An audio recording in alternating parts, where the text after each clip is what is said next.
Brain eating amoeba ఇది ఈరోజు మనము కేరళలో చూస్తే విపరీతమైన కేసెస్ వ్యాప్తి చెందడం చూస్తున్నాం. ఈరోజు దాదాపుగా 75 కేసులు రికార్డ్ అయినాయి. అందులో 21 కేసులు ఐసీయూలో డెత్ అయినాయి. 21 కేసెస్ డెత్ అవడం అనేది చిన్న మాట కాదు. ఒక అమీబా వలన ఇంత మేజర్ డెత్స్ అవడం అనేది అన్యూజువల్ ప్రెజెంటేషన్. ఇది కేరళలో జరిగింది. అక్కడ health minister George madam declare చేసిన స్టాటిస్టిక్స్ ప్రకారం ఈ డెత్స్ అన్నది దాని కారణాన్ని తెలుసుకోవాల్సిన అవసరం కూడా ఉంది. బ్రెయిన్ ఈట్ అమీబా అన్నది ఇది ముఖ్యంగా మనకు వాటర్ పాండ్స్లో ప్రొడ్యూస్ అవుతూ ఉంటుంది.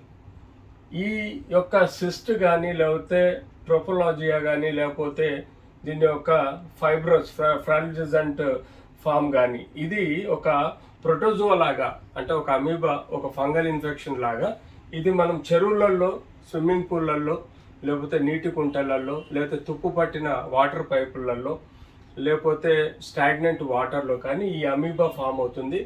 ఎప్పుడైతే ఈ అమీబాలో ఉన్న నీటిలో ఎవరైతే స్విమ్మింగ్ కానీ లేకపోతే వాటర్లో దిగుతారో ఆర్ వాటర్ కంటామినేషన్ వలన ఇది ముక్కు ద్వారా ఈ యొక్క అమీబా అన్నది మన ముక్కు ద్వారా మనకు ఆల్ఫాక్టరీ నర్వ్ అని ఒకటి ఉంటుంది. ఆ నర్వ్ ద్వారా బ్రెయిన్లోకి పోయి బ్రెయిన్లో ఈ యొక్క బ్రెయిన్ ఈటింగ్ డిజీజ్ అన్నది మొదలవుతుంది. దీన్నే బ్రెయిన్ ఈటింగ్ అమీబా అంటారు.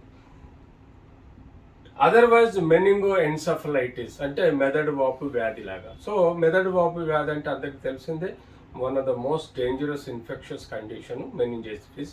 సో అట్లాంటిదే ఈ బ్రెయిన్ ఈటింగ్ అమీబా వలన కూడా మనకు ఈ యొక్క డిజీజ్ వ్యాప్తి చెందడం చూస్తున్నాం. టెక్నికల్గా చూస్తుంటే మనకు యూజువల్గా ఇందులో దీన్ని టెక్నికల్ వర్డ్ నెగ్లేరియా అనే ఒక జనరిక్ పదం అన్నది ఉంటుంది. ఇది యూజువల్గా మన లైఫ్లో వాటర్ ద్వారా ముక్కులోకి ఎంటర్ అయ్యి ముక్కులో నుంచి మనకు బ్రెయిన్లోకి ఎంటర్ అవ్వడం అనేది చూస్తాం. దీని యొక్క కారణం మనకు తెలిసిందే. ఇది నీళ్ళల్లో ఈ అమీబా అనేది ఒక టైప్ ఆఫ్ ఫంగల్ ఇన్ఫెక్షన్, లేకపోతే ఒక పారాసైట్ ఆర్ ఒక మైక్రో ఆర్గానిజము.